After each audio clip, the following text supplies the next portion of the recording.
Pag-uusapan natin ngayon ay about sa I, ego, and superego. I give you example like this.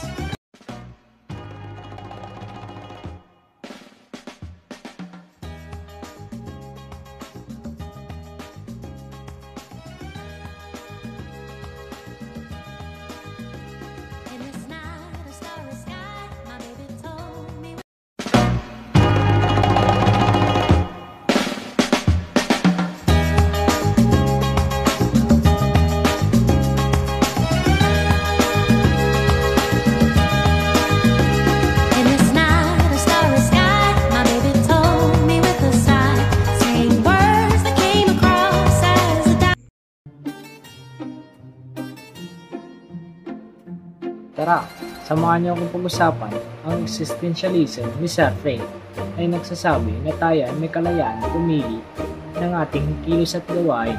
Ako ay may responsibilidad sa aking pagpili at dapat kong tanggapin ang mga konsekwensya nito.